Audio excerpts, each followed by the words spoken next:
It was Christmas evening in the small snowy town of Maplewood, a place where every window glowed with golden light and laughter danced in the frosty air.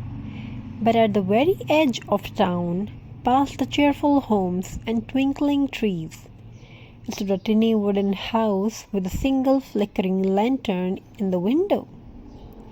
That lantern belonged to Mr. Thomas, an old man who lived alone since his wife had passed away years ago. He had no children, no family nearby, only that little lantern to keep him company during the long, cold nights every year while others filled their homes with decoration and corals. Mr. Thomas quietly placed that lantern in his window. It was his way of remembering his wife, who used to say, "No matter how dark it gets, love is the light that always finds its way home." But that year, the snowman was worse than anyone could remember.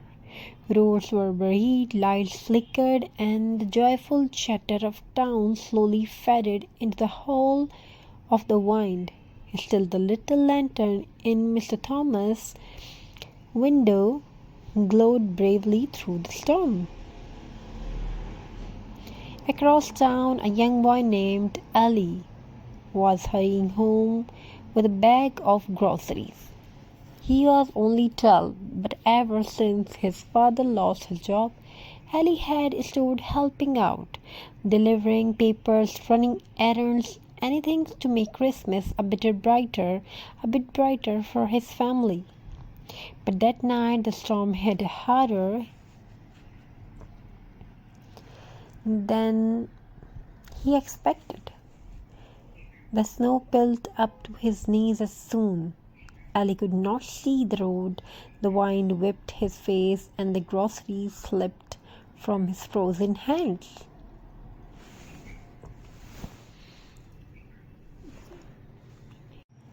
Ali, oh no, where I am?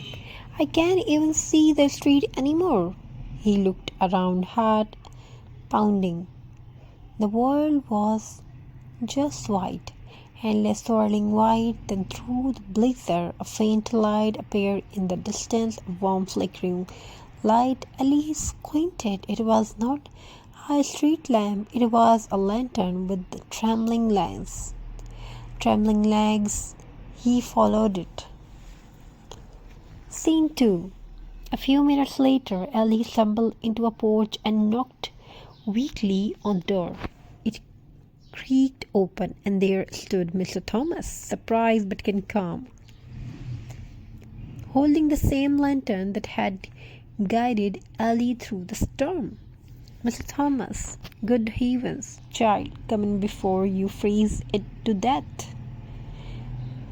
He pulled Ali inside, wrapped him in a blanket, and set him near the fire. The warmth soaked into Ali's bones, and for the first time that night he felt safe. Mr. Thomas, smiling, "They're now better?" Ali, "Yes, sir, thank you. I think I got lost." Mr. Thomas, "Lost? Then it seems my old lantern still works wonder." Ali looked at the lantern resting on the window sill, glowing softly against the snow outside. "Ali, it's beautiful. I saw it through the storm. It looked like it was calling me." Mr. Thomas, "Well, maybe it was. That little light has been shining here for many Christmas. It's brought me comfort on lonely nights." As the storm raged outside, the two sat by the fire. Mr. Thomas poured hot cocoa, the kind that smelled like cinnamon and home, and listened as Ali told him about his family struggles. His father had been laid off from the factory, his mother worked extra hours at the dinner, and Christmas this year was going to be quiet. No gifts, no feast, just a small dinner and a prayer for better days. Mr. Thomas nodded slowly. I know how that feels, son. Sometimes the world grows cold and dim, but that's when we must shine even brighter. Ellie looked puzzled. Shine? How? How?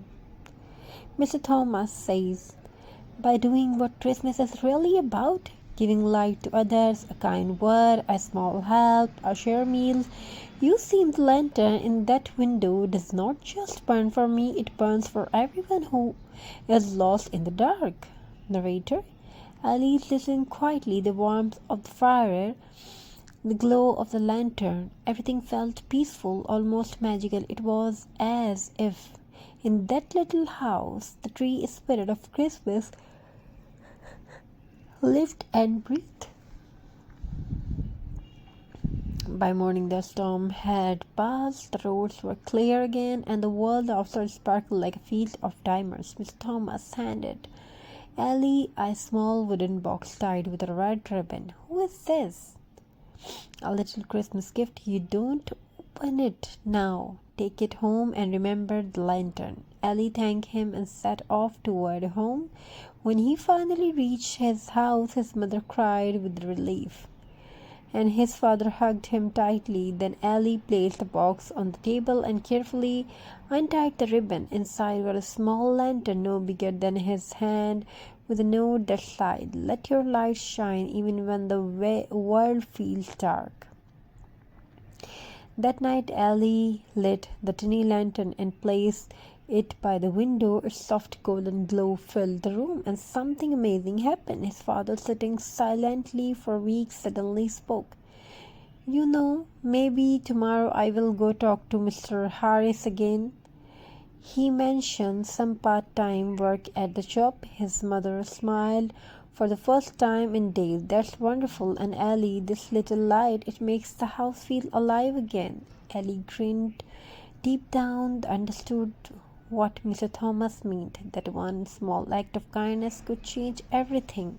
A year passed. The next year, Mopel was brighter than ever. The snow still fell, but now it felt gentle, friendly, like an old friend visiting.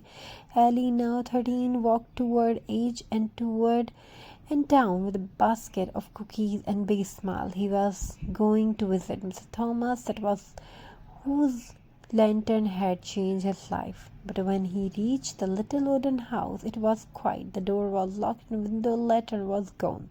The neighbor stepped out holding her coat. Oh, you must be looking for Thomas. I'm sorry, dear. He passed away a few weeks ago. Ali froze for a moment. He could not speak.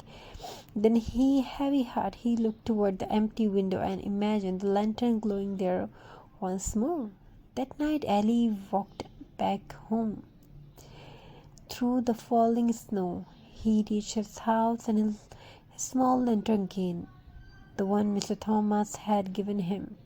He placed it by window and whispered softly, thank you for showing me the way. The next morning, something beautiful happened. The knock at the door. A little girl stood there crying, I got lost. I saw your light. Ellie's mother pulled her in and wrapped in blanket, just as Mr. Thomas had done long ago. And in that moment, Ellie realized something. The light had been passed on from one heart and another, from one Christmas to the next. And so the lantern kept shining, not just in windows, but in kindness, cheer, and hands that help, in hearts that remember what Christmas truly means. So if you ever find yourself lost in the storm, look for the light, and when you find it, pass it on. Happy festival. May your lantern